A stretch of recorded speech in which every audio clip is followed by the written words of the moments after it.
The snow had been falling for 6 hours when Eudora Shepard realized she was going to lose her son if she did not find help before nightfall. She had been walking since dawn, her boots cutting through drifts that climbed past her knees in places. Her 3-year-old boy Caleb pressed against her chest with his small arms wrapped around her neck and his face buried in the hollow between her jaw and her shoulder. She could feel his breath coming in shallow pulls, feel the heat that radiated off his forehead in waves that frightened her more than the cold ever could. He had stopped whimpering 2 miles back, and that silence was worse than any cry he had ever made. Sick children who stop crying are children who are giving up, and Caleb, small and sweet and born in the back of a covered wagon in the summer of 1878, was not allowed to give up. Not while his mother still had legs that could move. The Colorado Rockies in December of 1881 were not a forgiving place for a woman alone. The pass that connected the valley town of Harlow's Creek to the mining settlement of Graddon's Flat was a 12-mile stretch of mountain trail that most sensible people would not have attempted in good weather, let alone in a blizzard. But Eudora had not had the luxury of sensibility since her husband Thomas Shepard had died of a ruptured appendix in October, leaving her with a small leased cabin, $43 in a tobacco tin, and a little boy who had inherited his father's good humor and his mother's stubbornness in equal measure. The nearest doctor was in Harlow's Creek. She had set out from the cabin near the mining camp at first light, wrapping Caleb in every blanket she owned, tying the bundle of him against her body with a length of rope she had cut from the clothesline. The fever had come on the night before. By morning, his eyes had gone glassy, and his skin had taken on that terrible, translucent quality that made the blue veins at his temples stand out like rivers on a map.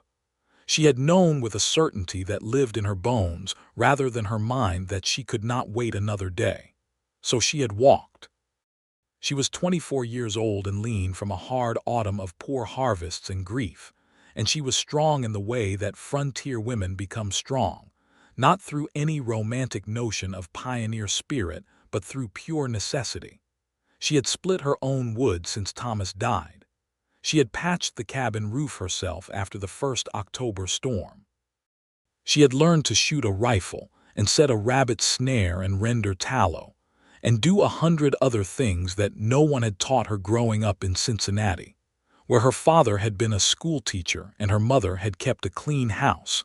And the hardest thing Eudora had faced before her 21st birthday was a difficult passage of Latin grammar. But she had never walked 12 miles through a blizzard carrying a sick child, and somewhere around the 5th mile, when the trail disappeared entirely beneath a smooth white expanse of nothing and the trees closed in on both sides like dark walls, she stopped moving and simply stood there, breathing, trying to find something inside herself that was not already used up. She did not cry. There was no point in crying. The tears would freeze on her face and that would solve nothing. She was still standing there, calculating in her head whether she could make it back to the cabin faster than she could make it forward to town, when she heard the sound. It was low and steady, a rhythmic crunch of heavy footsteps in snow coming from somewhere above her on the trail. Something large. She reached for the small revolver she kept tucked in her coat pocket and waited, because in the mountains in winter, something large moving through the snow could be a bear, though bears rarely moved much in December, or a man, and men in the mountains in winter were not always friendly. What came around the bend in the trail was neither what she feared nor what she had hoped for. It was a man, yes, but he was not quite what the word man usually conjured.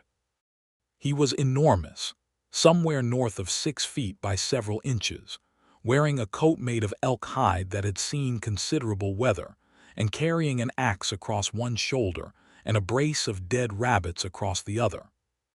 He had dark brown hair that was covered in snow and a beard that had not been touched by scissors in what appeared to be the better part of a year, and his eyes, when they found her standing in the middle of the trail with a bundled child against her chest and a revolver pointed in his direction, were the particular shade of gray-green that winter light turns when it passes through ice. He stopped. She did not lower the gun. He looked at the gun, then at her face, then at the bundle at her chest. Something in his expression shifted the way weather shifts before a storm breaks, from neutral to something she could not quite name. "That child's sick," he said. His voice was rougher than she expected, as though it did not get much use, but there was no threat in it. There was something else, something careful and intent. "Step back," she said. Her voice came out steadier than she felt. "I am not going to hurt you," he said, without stepping back. "I live 3 miles south of here. I have got a fire and medicine, and I can get you both there in an hour. But I need you to put that gun away and let me carry that boy." "I do not know you," she said. "No," he agreed. "You do not." They looked at each other through the falling snow. The wind pushed between them, and she felt Caleb shift against her, a small, restless movement that meant the fever was climbing again. "His name," she said, "is Caleb. He is 3 years old, and if you do anything to harm him, I will find a way to kill you. I want you to understand that."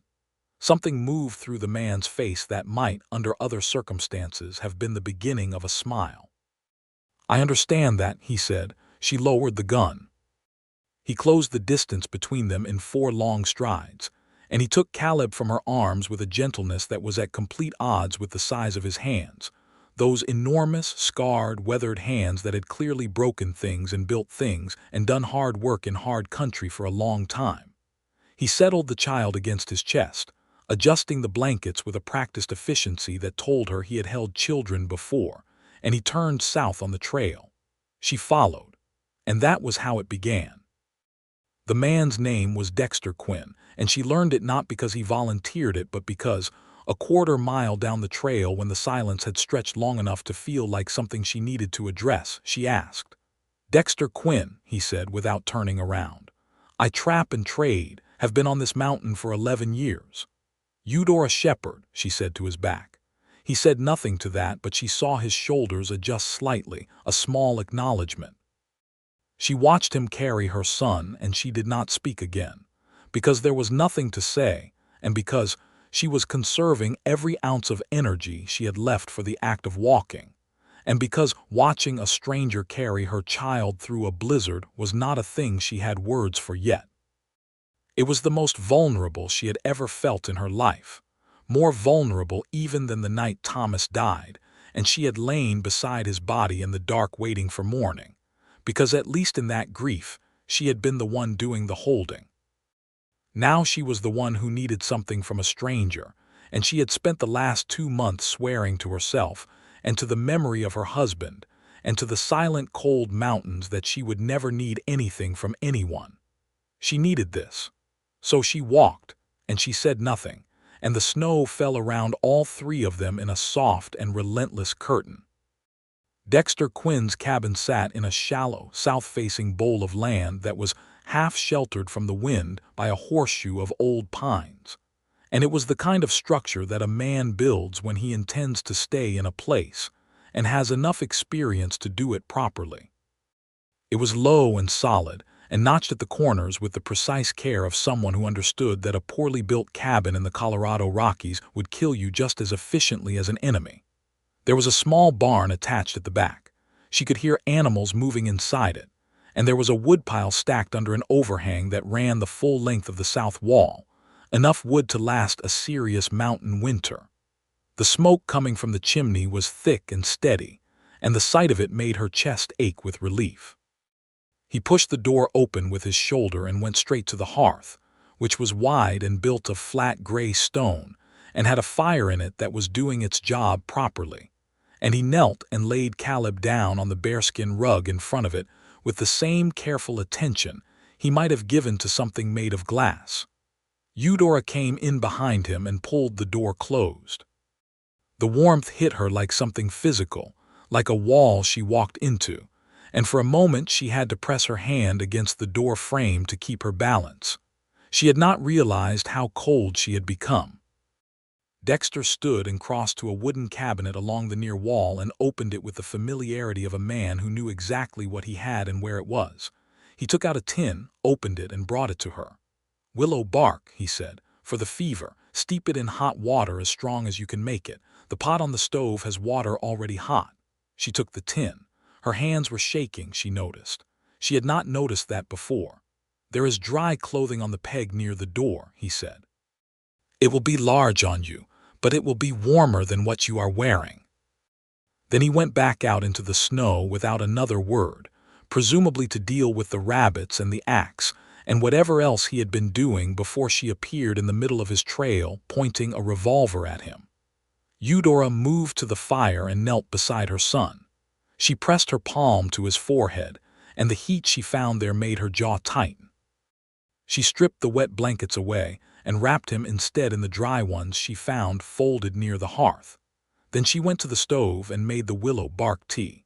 And while it steeped, she changed out of her wet clothes into the dry shirt and trousers she found on the peg, rolling the legs up 4 times to make them workable, cinching the waist with a leather cord she found on the shelf nearby. By the time Dexter came back in, smelling of snow and wood smoke and the cold iron smell of blood from the rabbits he had cleaned outside, she had Caleb propped slightly upright and was coaxing small sips of the willow bark tea into him. The boy was conscious, which was a mercy, his eyes heavy and confused but tracking her face with a recognition that told her his mind was still his own. Dexter washed his hands in the basin, dried them on a rough towel, and came and crouched a few feet away from her, looking at Caleb with the same careful, assessing expression he had used on the trail. "What are his symptoms?" he asked. "Fever since last night. He was coughing for 2 days before that. His chest rattles when he breathes." Dexter was quiet for a moment. "I have got something that might help the lungs," he said. "A paste. Trader from down in Pueblo showed me how to make it 2 years back. Works on chest sickness in children. It is made from camphor and rendered fat and a few other things. You rub it on the chest. Does it work? It worked on the Jenkins girl over at Graddon's flat 2 winters ago. She was sicker than this." "All right," Eudora said. He went to his cabinet again and came back with a small clay pot. He handed it to her. It smelled sharp and medicinal, and she opened it and looked at the pale, greasy substance inside and then back at him. "Rub it on his chest and his back," he said. "Keep him warm. Change the tea every 2 hours. Do not let him sleep too long without waking him to drink. You know a great deal about this," she said. "You live alone in the mountains long enough, you learn to be your own doctor." He paused, and something moved across his face, something careful. "Or you learn what it costs not to." She did not press him on that. She turned back to Caleb and began rubbing the paste on her son's small chest, working it in gently, and she could feel almost immediately that his breathing shifted, not dramatically, not miraculously, but slightly, as though something that had been caught was beginning to loosen. Dexter Quinn made dinner. He skinned the rabbits and put them in a pot with dried beans and wild onion, and something else she could not identify, and the smell of it filled the cabin in a way that made her realize she had not eaten since the previous evening. He set a bowl in front of her without ceremony, placed a second bowl near Caleb in case the boy woke hungry, and ate his own portion at the table with the quiet efficiency of a man who had been eating alone for a very long time.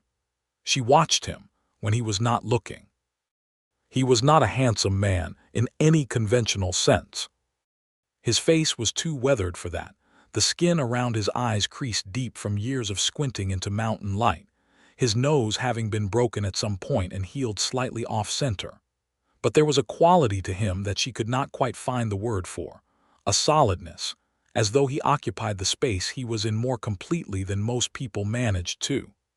He moved with the kind of economy that comes from a lifetime of practical work, nothing wasted, everything deliberate.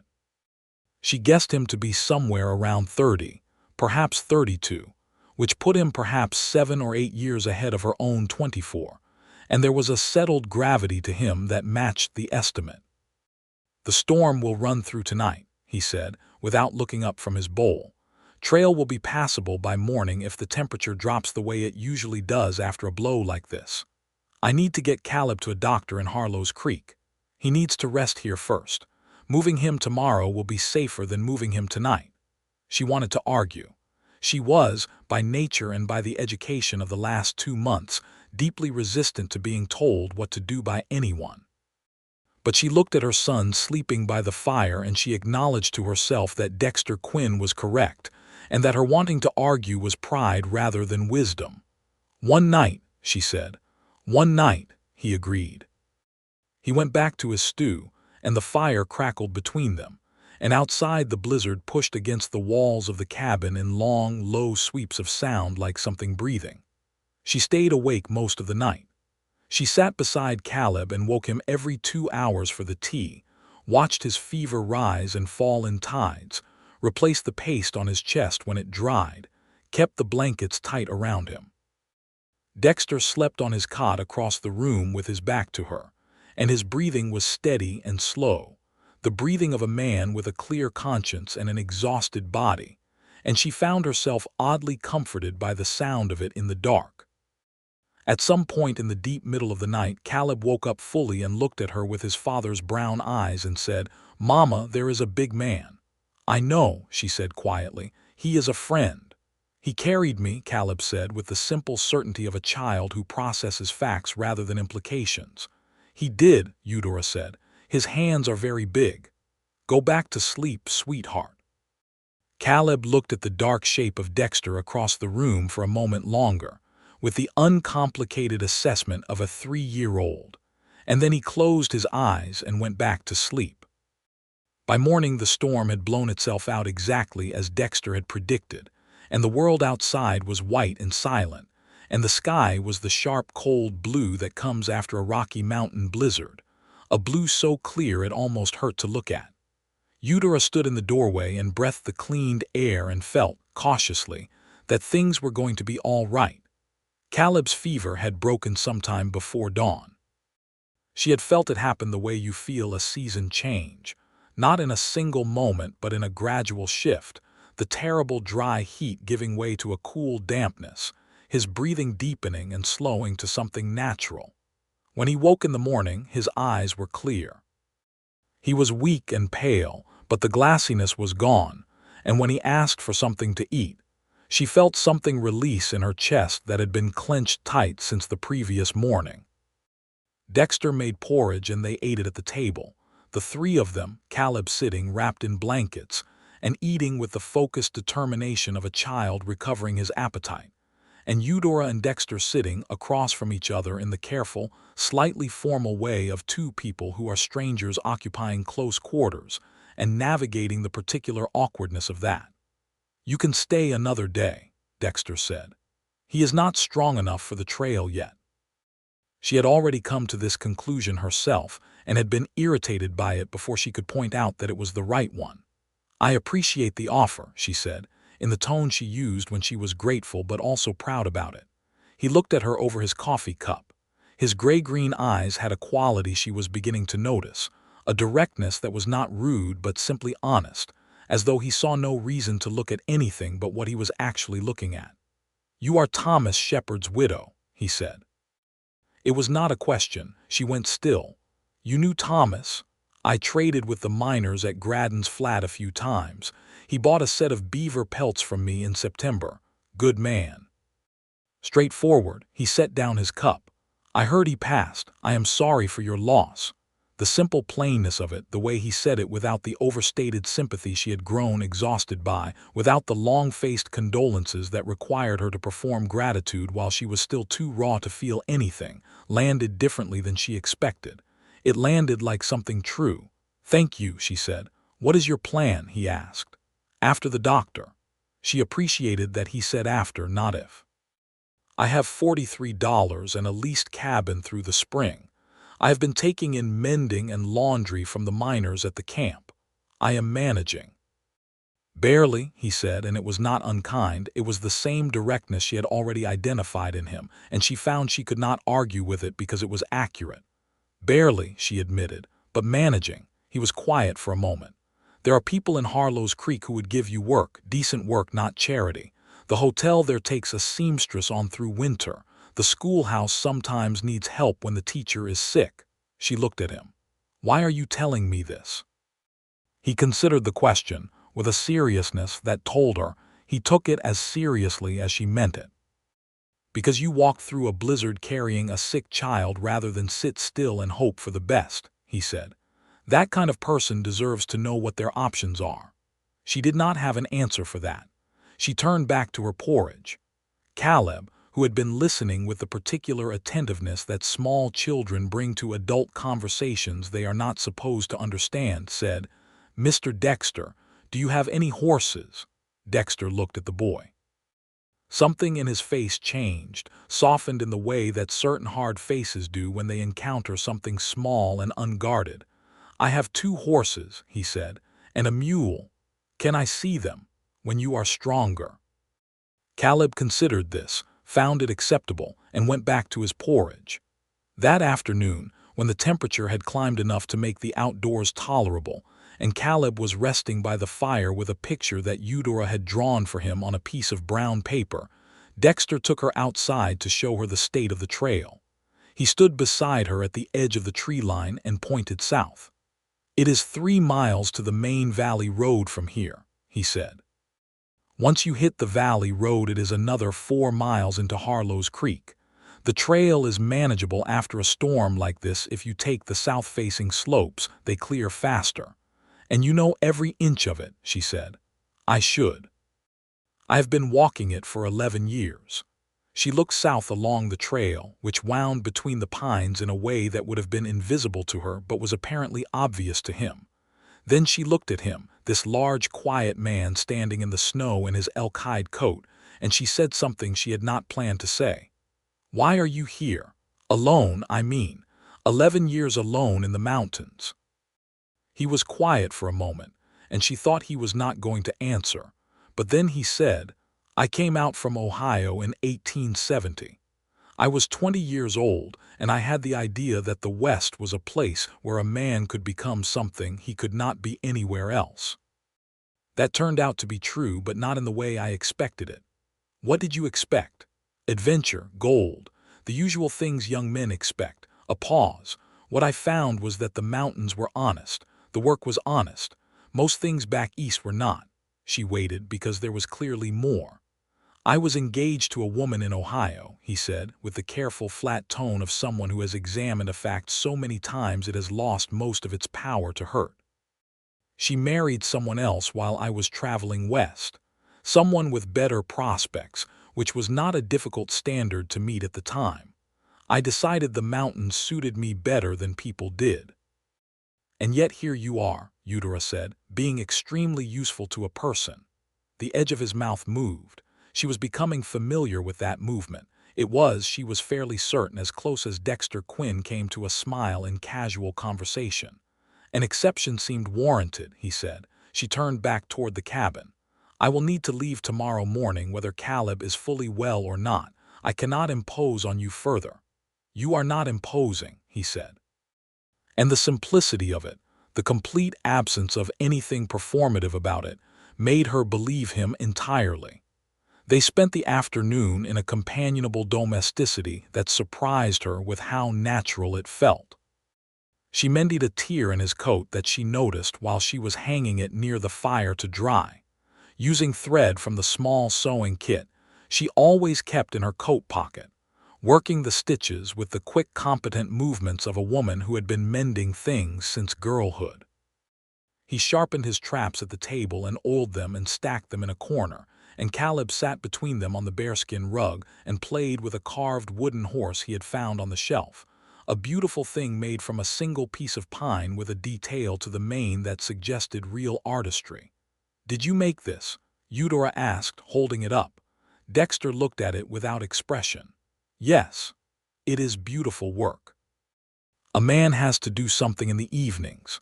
She set it back down in front of Caleb, who accepted it with the proprietary joy of a child who has decided something belongs to him. "You can carve an entire life out of wood," she said, "but you cannot carve a person." He looked at her then, and the look was longer and steadier than the ones before it, and she felt something in it that she was not ready to examine, so she went back to his coat. That evening, after Caleb had fallen asleep with the carved horse clutched in his fist, Eudora and Dexter sat at either end of the table with cups of coffee between them, and the fire had settled to a deep red glow, and the silence between them had changed quality. It was no longer the silence of strangers managing proximity. It was the silence of two people who had somehow, in the span of 36 hours, become comfortable with each other in a way that neither had anticipated and neither had the language yet to address. "Tell me about Ohio," she said. "You tell me about Cincinnati first," he said. "I can hear it in your voice." She raised her eyebrows. "You can hear Cincinnati. You say certain words the way people from River City say them, and you do not say things like the mountain people say them. You were educated." "My father was a school teacher," she said. "Mine was a farmer," he said. "But he taught me to read, which was more than a lot of farmers managed for their children." "What do you read out here?" He nodded at the shelf above the cabinet. She had not noticed before, but there were books there, a row of them, 10 or 12, worn and patched with the evidence of having been read many times. She stood and went a look at them. Cooper Dickens, a Bible with a broken spine, a natural history text, a medical manual, something called The Art of Trapping and Trading in the American West that appeared to be entirely practical rather than literary, and slightly incongruously, a collection of Shakespeare's sonnets that looked so battered it might have been read 100 times. She pulled out the sonnets and turned to look at him. He had the expression of a man who has been caught at something. "A mountain man who reads Shakespeare," she said. "Is that a problem?" "No," she said, and she meant it with more warmth than she expected, because the sight of that battered book in that collection of practical survival texts on the shelf of a man who had been alone in the mountains for 11 years was one of the most unexpectedly touching things she had seen in some time. She brought the book to the table and sat down with it and opened it at random, and she read, because the firelight was good enough, and because sometimes the right thing to do in a moment is to read poetry rather than try to manufacture conversation. He listened without saying anything, leaning his forearms on the table, his coffee going cold in the cup. She read 3 sonnets, and then she closed the book and they sat in the quiet, and the fire settled further, and outside the mountain breathed its cold breath around the solid walls of the cabin. "You should sleep," he said finally. "Morning will come early." "It always does," she said, and she got up and went to the cot he had given her and lay down in her borrowed clothes, and she looked at the ceiling of the cabin in the dark, and she thought about how strange life was, how it could take you from Cincinnati to a covered wagon to a mining camp to a blizzard to this. A stranger's cabin in the Rocky Mountains with a fire dying down, and the sound of that stranger's breathing in the dark and her son sleeping safely between them. And how none of it felt like it was supposed to feel, because loss was supposed to mean only loss, and not also this unexpected complicated warmth she could feel beginning somewhere underneath the grief. She left the next morning as she had said she would. Dexter saddled one of his horses, a sturdy sorrel mare named Bess who had an accommodating temperament, and put Caleb on her back and walked beside them on the trail to the valley road. He said he was going that way regardless, which she did not entirely believe but chose to accept. They walked in the early morning cold, their breath making small clouds in the still air, and Caleb rode with great seriousness of purpose on Bess's back, holding the reins with both hands as though he had been born to it, and Eudora walked on the other side of the horse from Dexter, and the morning was very clear and very quiet, and the snow on the pines caught the low winter sun and held it in glittering points of light. At the valley road, where the mountains opened out into the wider white expanse of the lower country, and you could see the smoke from Harlow's Creek in the distance like a gray smudge against the blue, he stopped, and so did she. He lifted Caleb down from the saddle and set him on the ground in front of Eudora, and then he stood holding Bess's reins and looking at her. "Thank you," she said, "for everything." "The carved horse," he said. "He can keep it." She had not realized until that moment that Caleb still had it in his pocket. She felt something shift in her throat. "That is very kind." He hesitated, and she saw that hesitation, that particular stillness that comes before a man says something he has been turning over and is not certain about, and she waited. "I come to Harlow's Creek to trade, maybe twice a month," he said. I stop at the general store on Main Street. If you are settled there and you need anything, you should let me know." It was not a declaration. It was not even close to a declaration. It was a practical offer from a practical man. But the way he was looking at her when he said it was not entirely practical, and she was 24 years old and had been in love before and recognized the beginning of something even when it did not yet have a name. "I will know where to find you then," she said. She took Caleb's hand. She walked toward town. She did not look back, because looking back was the sort of thing she did not do, but she could feel him watching until the trail bent and put the trees between them, and that feeling was warmer than her coat. Dr. Aldous Freed of Harlow's Creek confirmed what Dexter's treatment had already begun to address. Caleb had bronchitis, chest inflammation, the kind of thing that in mountain country in winter could turn deadly in a child his age, and had clearly been fought back from that edge by the willow bark and the camphor paste, and the warmth of the fire, and a night's rest in a solid cabin.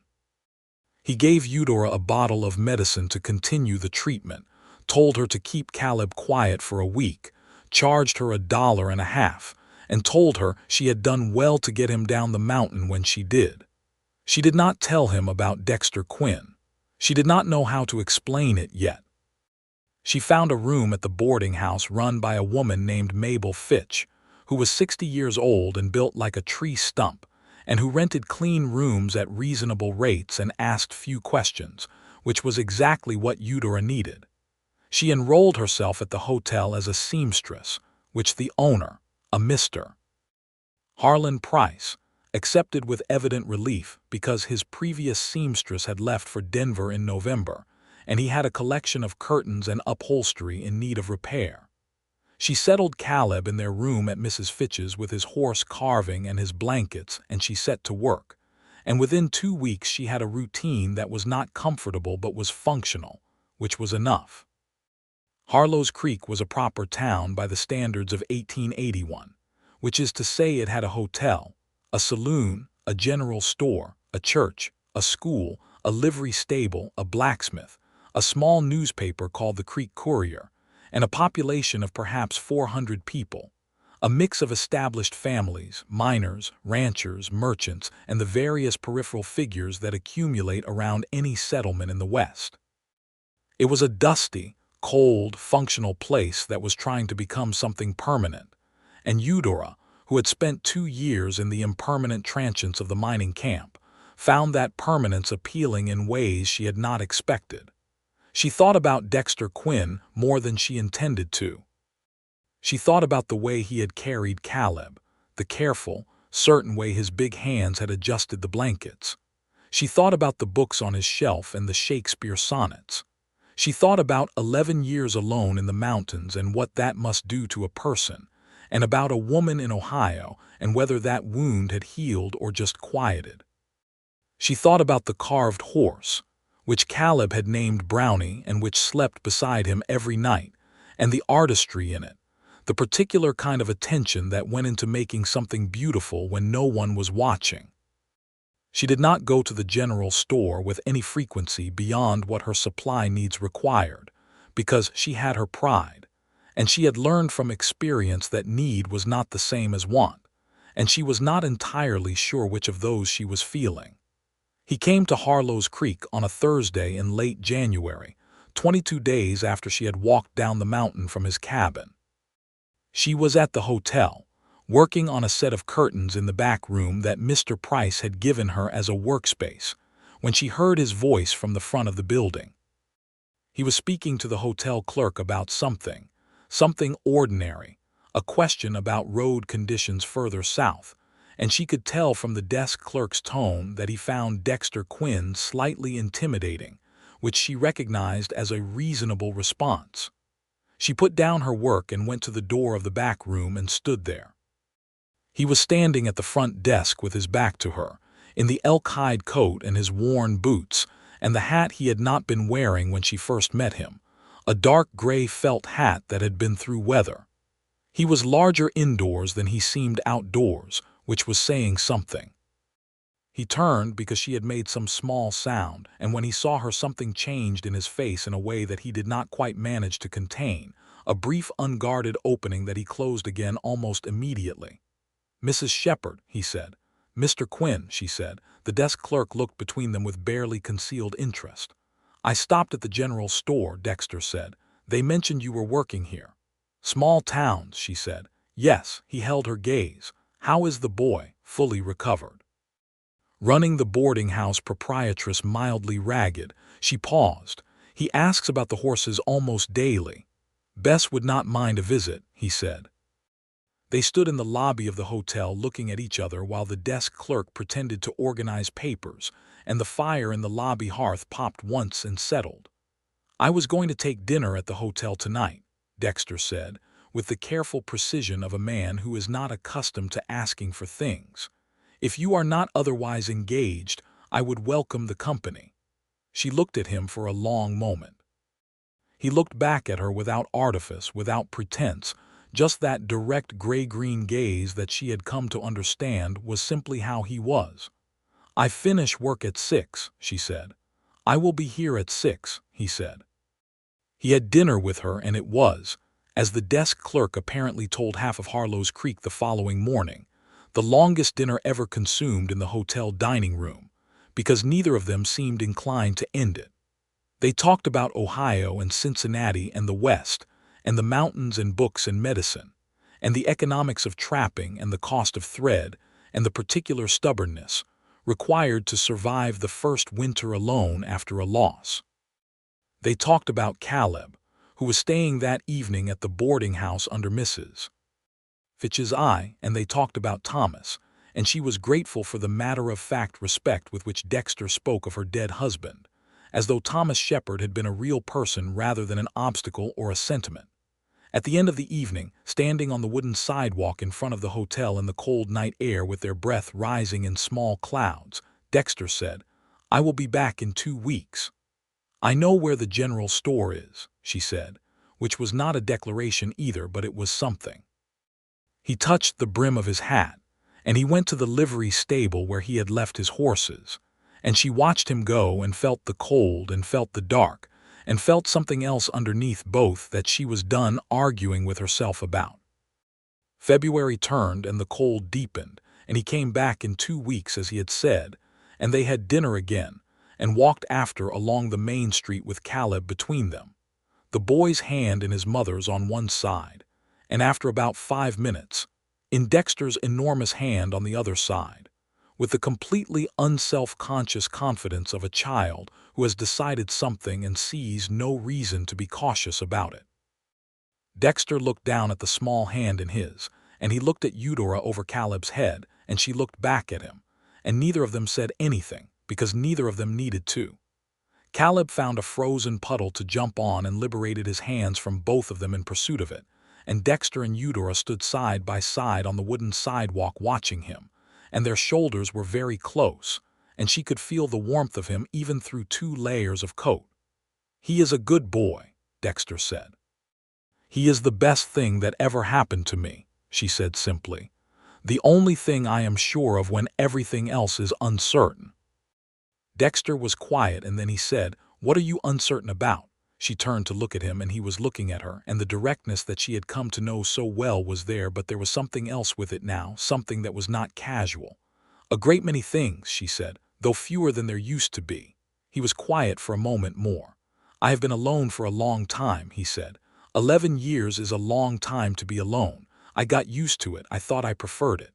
And now I come to Harlow's Creek every 2 weeks, and I sit in a hotel dining room for 3 hours talking to a woman who pointed a gun at me in a blizzard." She laughed. She had not laughed in so long that the sound of it surprised her, and she saw it surprise him too, and the edge of his mouth moved in that particular way, and this time it was not the beginning of a smile, it was the whole thing. She had not thought she would see Dexter Quinn smile fully and mean it, and the reality of it, the way it rearranged his weathered face into something unexpectedly, entirely, disarmingly warm, did something to her that she was not prepared for. "You have a very good smile," she said, before she could stop herself. He looked almost startled, as though no one had told him that in a very long time, and she supposed that was probably accurate. Caleb came running back to them with a piece of ice he had found remarkable, holding it up to both of them for inspection, and the moment broke, but it broke cleanly, leaving something behind it rather than simply ending. March arrived, and with it a warmth that was only relative but felt absolute after the months of cold, and Eudora was no longer barely managing. She had a steady income from the hotel and had picked up 3 private clients who paid her to sew their clothing, and she and Caleb had moved from the single room at Mrs. Fitch's to 2 rooms, which felt like a kind of expansion she had not dared hope for in December. Dexter came every 2 weeks. And then in March he came every week. She noticed this. She did not comment on it. She found herself, on the days she knew he was coming, taking slightly more care with her hair, which she hated herself for only a little. He brought her things, practical things, a length of particularly good thread she had mentioned running short of, a book of patterns she had said she wished she could find, a small jar of honey from a cache he had found near a south-facing rock face where the bees had overwintered. He brought Caleb a carved rabbit to accompany the horse, and then a carved dog, and Caleb arranged these on the windowsill of his room with the gravity of a curator. She cooked for him when he came, because he always arrived around dinner time and she always had something ready, and they sat across from each other at the small table in her rooms at Mrs. Fitch's, with Caleb eating between them and afterward falling asleep on the settee, and the evening stretched long and comfortable and full of talk. She told him things she had not told anyone, about the years in Cincinnati before Thomas, about her father's illness, and the years of slow decline that had preceded his death, about the decision to come west, which had been partly Thomas's dream and partly her own need to be somewhere that the weight of familiar grief did not press down on every familiar street, about the night Thomas died and the way the mountains had looked in the gray October dawn, indifferent and enormous, and not without a kind of terrible beauty. He told her things carefully, the way a man tells things who has been private for a long time and is relearning the act of being known. He told her about Ohio, about the farm, about the woman who had not waited. He told her about the first years on the mountain, the hard winters, the mistakes that had nearly killed him and the skills that had not. He told her about the Jenkins girl, the child he had helped through the chest sickness 2 years ago, how she was 6 years old and healthy now, and waved at him whenever he passed through Graddon's flat. He told her about the particular quality of silence in the mountains after heavy snow, and the way the elk moved in the first weeks of spring, and the exact color of the sky in October just before the first cold front of the season. She listened to all of it, and she added it to the portrait of him that was becoming more complete with every conversation, every evening, every shared meal, every accidental closeness in the small rooms of Mrs. Fitch's boarding house. In April, when the mountain trails were clear enough for reasonable travel, he asked her if she would like to come up the mountain with him. He asked it carefully, in the full daylight of the main street of Harlow's Creek, with Caleb present and Mrs. Fitch's general awareness of their friendship serving as the social context that made it acceptable.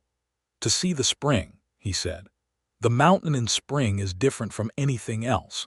I thought you might want to see it. I thought Caleb might like to see the horses. Caleb's face when he heard the word horses was eloquent in its ecstasy. A day trip, she said. A day trip, he confirmed.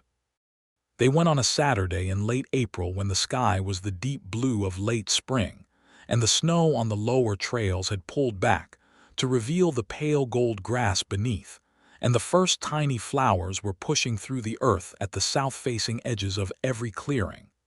Dexter put Caleb on Bess, and the boy was incandescent with joy.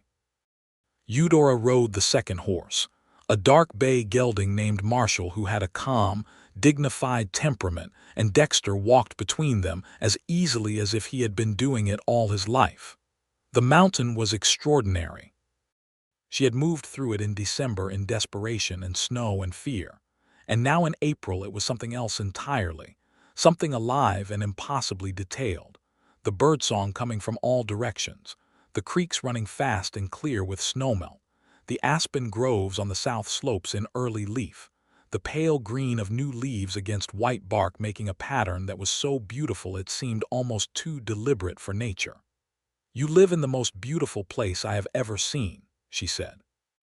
He looked up at the peaks above them and then back at her, and he said, "It is better with company." She felt that all the way through. At the cabin, she stood in the doorway and looked at the space differently than she had in December. Then it had been emergency shelter, warmth and medicine, and the relief of safety.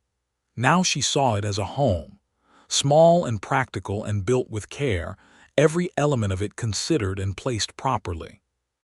The wooden shelves with the books and the medical tin, and the carved figures he had made, which she had not fully registered in December but which she saw now were many and detailed and skilled, horses and elk and bears and eagles. The hearthstone with its fine flat gray surface. The window on the south wall that let in the afternoon light in a long warm bar that fell across the table. "You made everything in here," she said. "Most of it," he said. He was standing at the stove making coffee. "The chair came from a man who owed me a debt, and the medical tin was my mother's." She turned to look at him. "You kept her medical tin." "She was a practical woman," he said. "It seemed practical to keep it." Caleb had gone out to the small corral behind the barn where Dexter kept his horses in better weather, and she could hear him through the open window, talking to the animals in the serious, one-sided conversation that he maintained with all creatures he found interesting. She crossed the room and stood at the table and picked up one of the carved figures from the shelf, an elk, and turned it in her hands. The detail was extraordinary. Every point of the antlers perfect, the tension in the haunches, the curve of the neck. "Dexter," she said. "Yes," he said from the stove. She set down the elk and turned around, and he was looking at her from across the room, and the afternoon light from the south window was between them, and she said, "I am going to say something directly, and I hope you will not find it alarming." He set down the coffee pot very carefully. "All right," he said. "I have been trying for 3 months not to be in love with you," she said. "I have been unsuccessful. I thought you should know." The silence that followed this was not an uncomfortable silence. It was the silence of someone absorbing something important. He crossed the room in the 4 long strides she remembered from the first day on the trail, and he stopped in front of her, very close, and he looked at her with those gray-green eyes, and she looked back at him, and then he said, with the same careful precision he brought to everything, "I have been trying not to be in love with you since approximately 5 minutes after you pointed that gun at me on the trail." She laughed again, that surprised sound, and he smiled again, that full warm rearrangement of his face, and then she reached up and put her hand against his jaw, against the beard that was slightly less anarchic than it had been in December because he had trimmed it. She had noticed, on his visits to town, and she felt the warmth of his skin and the rasp of the beard and the way he very still under her hand, as though she were something he was afraid to startle. "I am not alarmed," she said. He brought his hand up and covered hers against his jaw, and his hand was enormous over hers and very warm and very steady, and he turned his face slightly and pressed his lips to her palm, and it was not a dramatic gesture. It was a careful one, a deliberate one. The kind of thing a private man does when he is being honest, and she felt it from her palm to her sternum. Caleb appeared in the doorway from the back and looked at them with the complete equanimity of a child for whom adults doing adult things is simply the background texture of life. "Bess bit my sleeve," he announced. Eudora stepped back, but not too far. "Are you hurt?" "No, she was being friendly. Can I give her an apple?" Dexter cleared his throat. "There are apples in the barrel in the barn. 1 apple." Caleb disappeared again. Eudora and Dexter looked at each other. "1 apple," she repeated. "He will try for 3, Dexter said. "He will absolutely try for 3. The spring deepened, and they found their way into something that neither of them had words for yet, but both of them were living with care and honesty. He came to Harlow's Creek every week, and then more than once a week, and then there were weeks when he spent several days in town, staying at the hotel and working at the livery stable in exchange for the room, because he was not a man who liked to be idle. He brought his trapping income to the general store and traded it for supplies, and he began, without either of them discussing it explicitly, to direct some portion of those supplies toward the provision of small things she needed, not ostentatiously, not in a way that would embarrass her, but in the particular quiet way he did everything, a bag of flour appearing on her doorstep, a sack of coffee she had mentioned being expensive. She made him shirts. 2 of them, from good heavy cotton she found at the dry goods store, fitted properly because she knew how to cut and sew, and she had measured him with the measuring tape she kept in her work kit, running it across his shoulders and down his arms with a brisk professional manner that neither of them quite believed was entirely professional. He wore them. Every time she saw him in town after that, he was wearing one of the shirts, and the sight of him in something she had made for him produced a warmth in her chest that she was entirely done being surprised by. In June, he asked her to marry him. He asked her on a Thursday evening at Mrs. Fitch's boarding house after dinner, with Caleb asleep in the next room and the window open to the warm night, and the sounds of the town settling for the evening coming in softly from the street. He did not kneel, because he was not a man for theatrical gestures, but he held her hands across the table and he looked at her steadily, and he said what he meant clearly and completely, the way he always did. "I know that I am not a conventional prospect," he said. "I know that a cabin in the mountains and a man who traps for a living is not what anyone's idea of a comfortable future looks like. I know that you have built something here in this town, and I do not want to take that from you. But I want to be honest with you because I do not know any other way to be, and what is honest is that I love you and I love that boy in the next room, and I would like, with your permission, to spend the rest of my life making sure that neither of you ever has to walk through a blizzard alone again." Eudora Shepard, who had not cried since Thomas died, felt her eyes sting.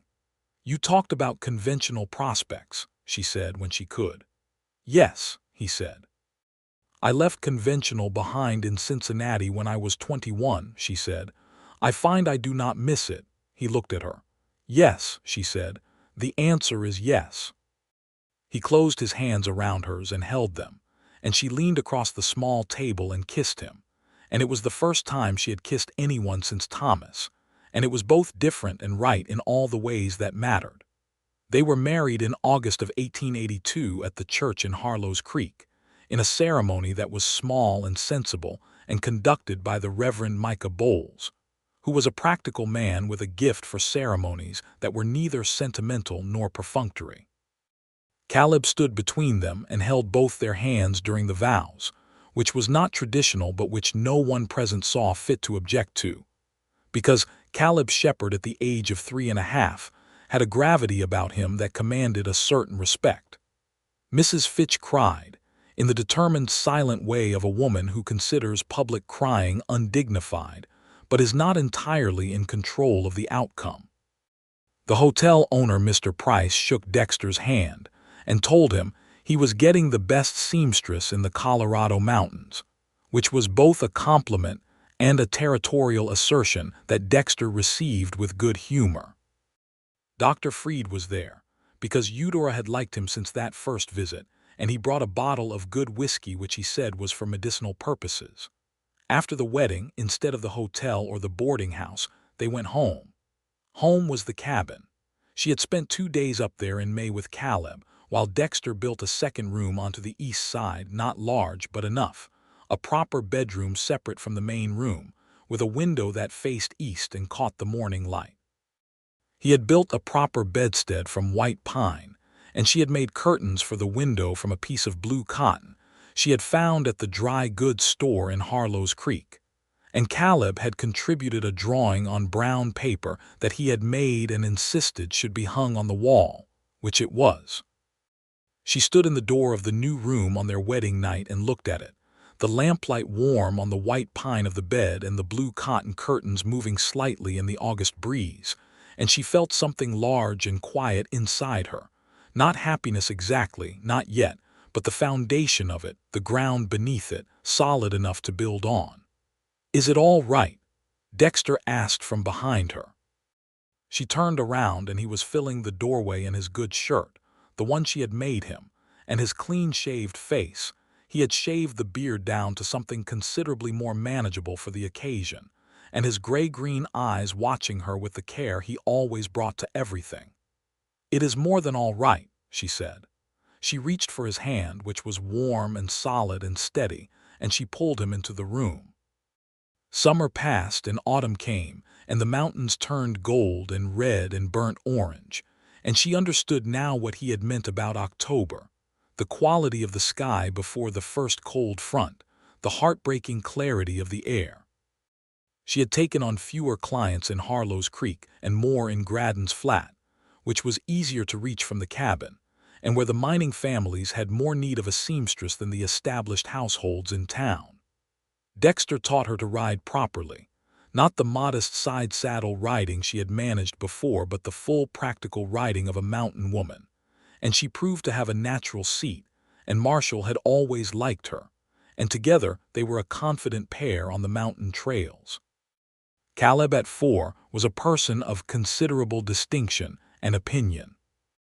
He had his own small space in the main room of the cabin where he kept his carved animals, which now numbered 7, and had been joined by 2 Dexter had made specifically to Caleb's commission, a large brown bear and a small fox.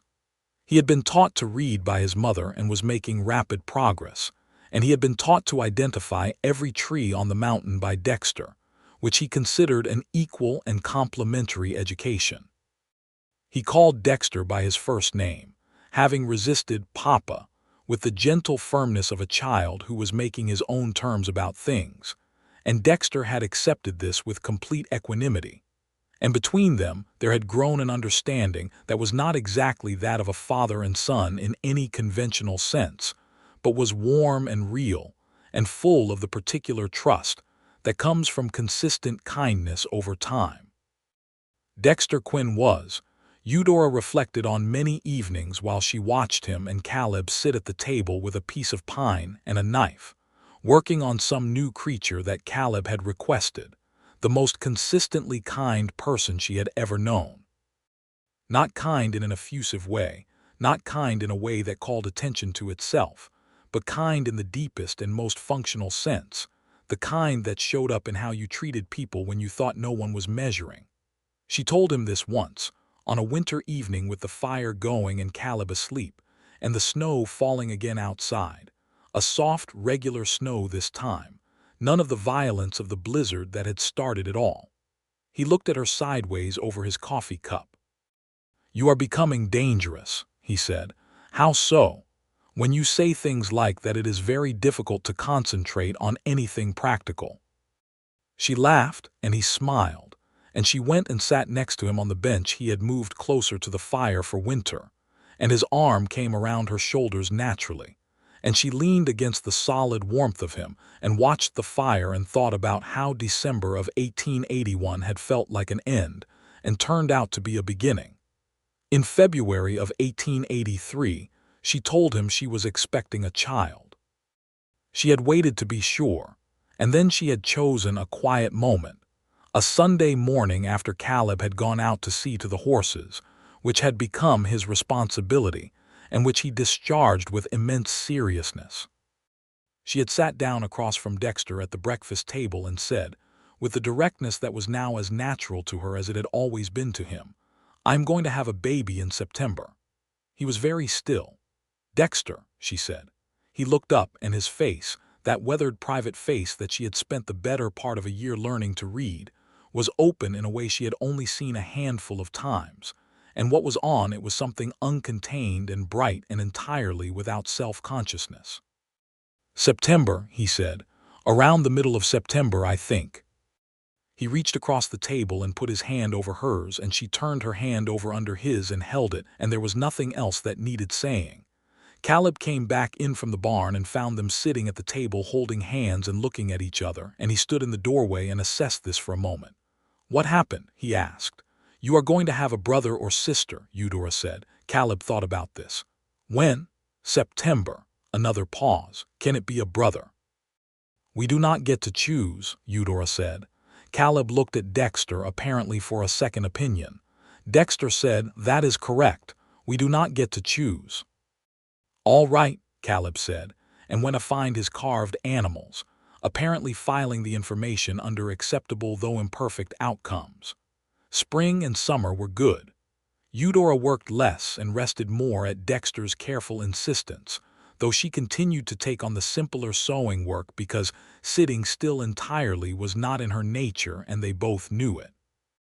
Dexter made a cradle from cherry wood he had found the previous autumn, a beautiful piece of work with carved runners and sides that curved in the particular way of a cradle that someone has built with genuine thought for its purpose. He placed it near the hearth where the warmth was consistent. He also, quietly and without being asked, built her a workbench in the new room with better light, for when she needed to sew in the afternoons, and he raised the woodpile to twice its usual height before August was out. Dr. Freed came up from Harlow's Creek at the end of July to check on her, making the trip on horseback with the philosophical equanimity of a country doctor who has made such trips many times, and he told her everything was progressing well, and that she was healthy, and that Dexter Quinn was, in his professional opinion, the most competent non-medical person he had observed in advance of a birth since a former Army surgeon in Denver. He read your medical manual cover to cover, Eudora said. I know, Dr. Freed said. He sent me 6 questions about it in a letter. Good questions. On the 15th of September, 1883, Eudora gave birth to a son. It was Dexter who was with her through it, steady and capable and exactly what she needed, and Dr. Freed who arrived from Harlow's Creek 2 hours later and confirmed that both mother and child were in excellent condition. The child was large and healthy, and had his father's gray-green eyes and his mother's stubborn jaw, and a set of lungs that announced his arrival with the confidence of someone who intended to be heard. They named him William Thomas Quinn, the middle name for Thomas Shepard, which was Eudora's idea and which Dexter accepted without hesitation or complication, because he was a man who understood that the past was not a competitor and that love did not work on a fixed supply. Caleb, presented with his brother, looked at the red-faced wailing infant with an expression of profound ambivalence that eventually resolved, over the following weeks, into something warmer, a proprietary tenderness, a willingness to sit beside the cradle and tell William things in a low, informational voice, the names of the trees and the animals on the mountain, as though preparing him for the curriculum. The years that followed had the quality of a life that is being built properly, which is to say they were not without difficulty, but the difficulty was of the kind that yields to work and patience, and the consistent presence of people who mean what they say. There were hard winters and lean trading seasons, and the ordinary disagreements of 2 people sharing a close space, and there were also clear summer mornings, and the particular joy of watching children grow up in a place that is beautiful, and the long evenings of conversation that had been, from the very beginning, the foundation of what they were to each other. Dexter expanded his trading operation, partnering with a man named Horatio Stables who had a freight wagon and a regular route between the mountain settlements and Pueblo, which meant a more consistent income and less dependence on the volatility of the trapping season. The trapping itself he scaled back, partly because the beaver populations had thinned considerably in the decade since the height of the trade, and partly because he found he valued his time on the mountain differently now that there were people in the cabin when he returned. Eudora established herself as a proper seamstress with a proper shop. This happened in stages. In 1884, she began working out of a room at the front of the cabin on commission work, with Caleb old enough to mind William for stretches of the afternoon. In 1885, when a small commercial space became available in Harlow's Creek, she took it on, traveling into town on Tuesdays and Thursdays and keeping the cabin work on the other days. By 1886, she had 2 women working for her part-time, and a reputation that extended to the ranching communities in the valley below, where the wives of prosperous ranchers were prepared to ride several miles for good fitted work. The prosperity was modest but real, and she had built it herself, which mattered to her in ways she found she never needed to explain to Dexter because he had always understood. She thought sometimes about the injustices of the life she moved through. The mining families she worked for at Graddon's Flat, the women in particular, who worked harder than anyone she knew and had fewer legal protections than the machinery in the mines their husbands operated. The way the law in Colorado Territory in the early 1880s regarded women as primarily the property of their nearest male relative, which had made the mechanics of managing Thomas's estate at his death nearly impossible to navigate without the help of a sympathetic lawyer in Harlow's Creek who had, in his own small way, done the right thing. The way a woman managing alone after a loss was viewed with a mixture of sympathy and suspicion, as though widowhood were a character flaw that needed to be remedied by remarriage as quickly as possible, and the particular freedom she had found in choosing to wait, to refuse to be remedied on anyone else's timeline. She talked about these things with Dexter, who listened in the way he listened to everything, with complete attention and without interruption, and who had views of his own that were more progressive than she had initially expected from a man who had spent 11 years alone in the mountains. He had seen things, he told her once, about what the expansion of the West had cost the people who had lived here before, the Ute and the Arapaho, the forced removals and the broken treaties, and the violence that had preceded the settlements that people like Harlow's Creek now occupied with the comfortable amnesia of those who benefit from a history they prefer not to examine. He said this with the same directness he brought to everything, and she was glad he said it, because she had been thinking something similar since the first winter here and had not quite found the words. Caleb grew. William grew. In 1887, Eudora found herself once again expecting, this time in the spring, and this pregnancy had a different quality to it, the confidence of a body that has done this before and a household that knows how to accommodate the process. In November of 1887, she gave birth to a daughter, small and dark-haired and fierce-eyed, and they named her Margaret Ann Quinn, and Caleb, at 9 years old, looked at his sister with the recognition of someone encountering a personality commensurate with his own. Margaret grew up as children grow up who have the mountains as their nursery, with a vocabulary that included geological terms and the names of plants, and an ability to track game that she acquired from her father, and which she deployed with a single-mindedness that would have been alarming in any other context. She was, from the beginning, entirely her own person in the way that some children simply are, and Eudora and Dexter had the wisdom and the good fortune to recognize this and step back from it accordingly. The cabin, which had grown by this point to 3 proper rooms plus a workroom plus the original main room, sat in its south-facing bowl in the horseshoe of pines, and accumulated the evidence of a life lived in it fully. The marks on the door frame where Dexter measured the children's heights each birthday, the worn smooth patch on the hearthstone where everyone stepped when they came in from the cold, the shelf of books which had grown to 2 shelves, and the 3rd shelf which held Caleb's carved animals, and then William's and then Margaret's, a whole bestiary of the mountain in pine and cherry wood.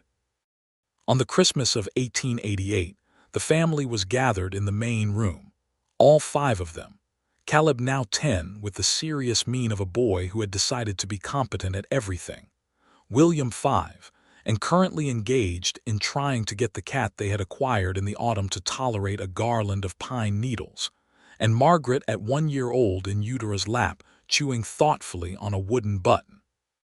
Dexter was at the table reading, and the fire was going well, and the snow outside was the gentle kind, the kind that softened the world without threatening it. Eudora looked across the room at her husband, who looked up from his book at that exact moment, and they held each other's gaze across the 5 feet of warm firelit air that separated them, across the noise of William, negotiating with the cat, and the fire's steady voice and Margaret's concentrated button chewing. And she thought about December of 1881.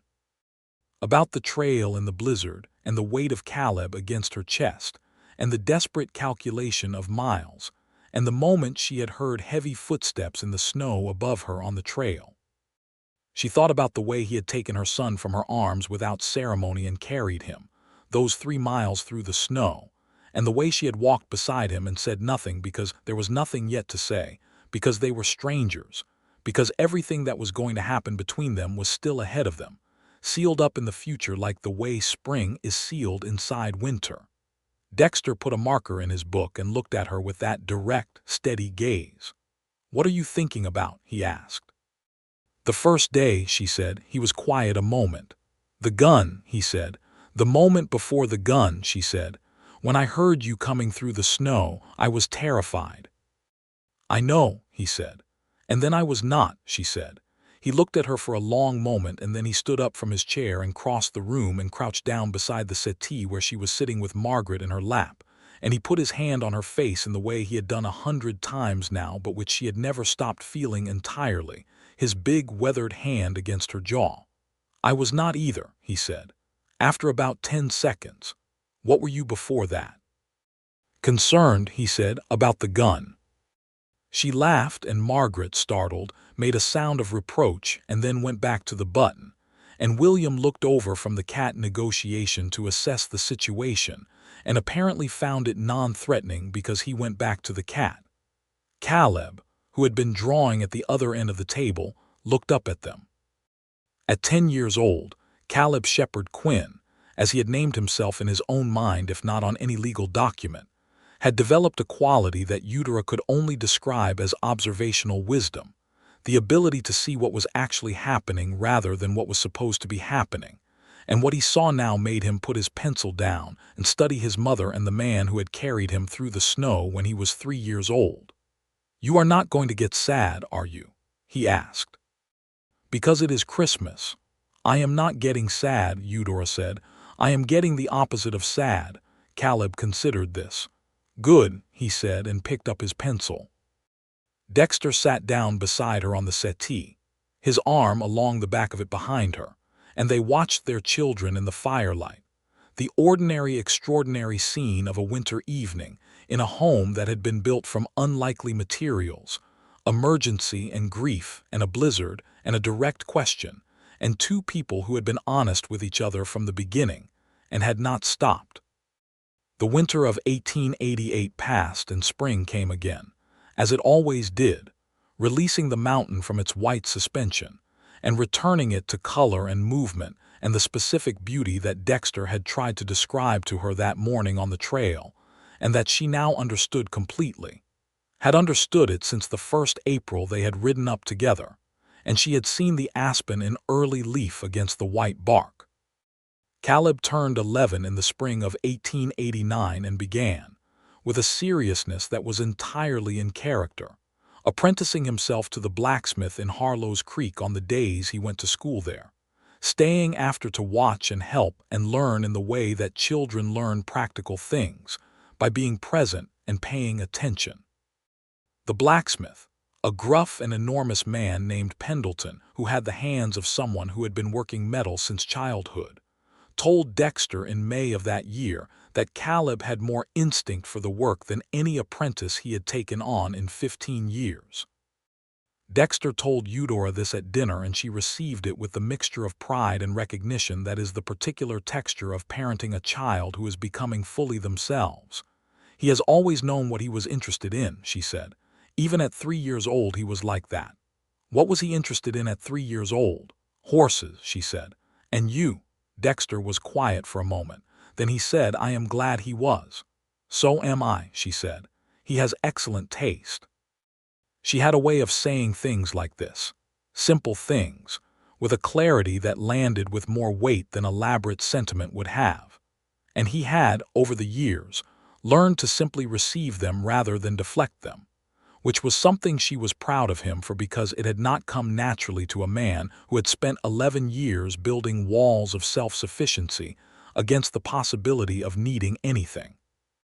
In the summer of 1889, Colorado achieved statehood, which had been coming for years, and which the people of Harlow's Creek received with considerable celebration, and the particular civic pride of those who had been here before the official recognition, and felt that the recognition was more confirmation than news. Dexter and Eudora took the children to Harlow's Creek for the celebration, and stood in the main street while speeches were made and a band played, and the children ate too much, and Margaret, at nearly 2 years old, was passed from arm to arm by neighbors and acquaintances who admired her fierce, dark-eyed self-possession. Eudora stood in the main street of Harlow's Creek, Colorado, on a warm August day in 1889, and looked at the town she had walked into 7.5 years ago on a cold December afternoon with a sick child and $43, and she thought about all the things that had been uncertain then, all the things she had not known. She had not known that she would stay. She had not known that the mountains would become as much her language as the river town she had grown up in.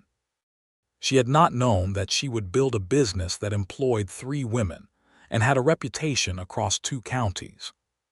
She had not known that she would have 3 children in this place, or that one of them would be learning to work metal with a master blacksmith, or that one of them would inherit his father's talent for carving and was already, at 5 years old, making small figures with a safety blade that Dexter had made for him to scale.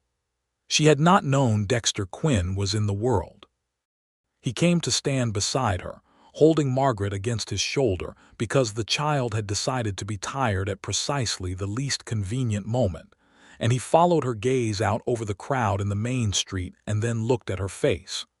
"What do you see?" he asked. She thought about it honestly, the way she always tried to be honest with him. "Everything I was afraid I would never have," she said. "After Thomas, when I thought that was it, that was all there was going to be." He was quiet.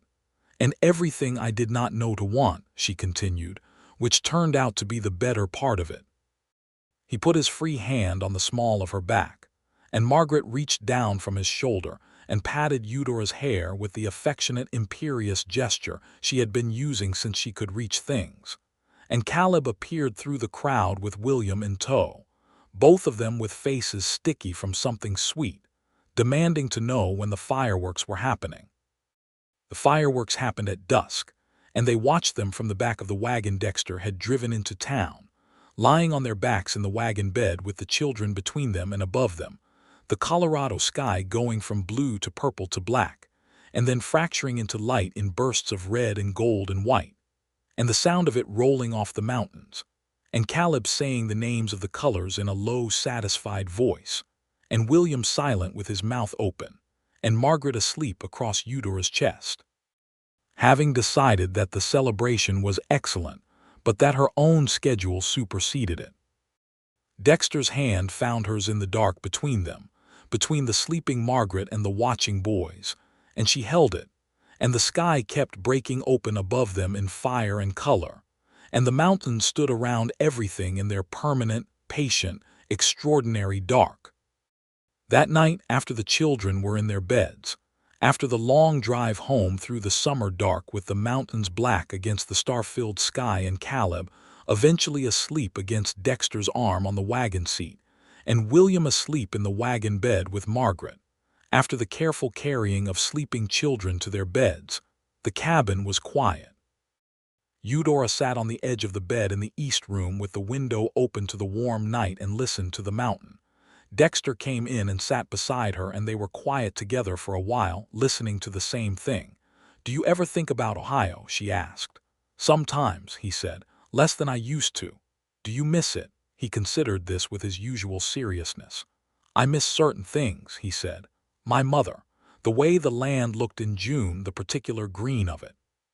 But missing is not the same as wanting back." "No," she agreed. "Do you miss Cincinnati?" "My father's study," she said. "The smell of his books, the sound of the river at night." She paused. "But I brought the books. And I have better mountains." He put his arm around her and she leaned into him.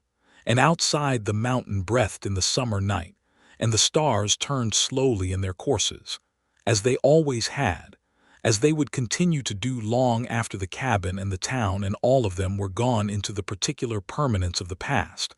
But that was all right, because the present was very full and very warm and very real. And there was Dexter's arm around her and her children sleeping in the next rooms and the mountain patient and beautiful all around.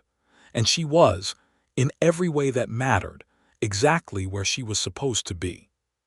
She had walked into the mountains in desperation, and she had found what the mountains had always offered to those willing to endure them, which was not gold or adventure or any of the things that young men came west expecting, but something simpler and harder and infinitely more valuable, which was the truth of things, the bedrock of them, the particular honesty of a life stripped down to what it actually was.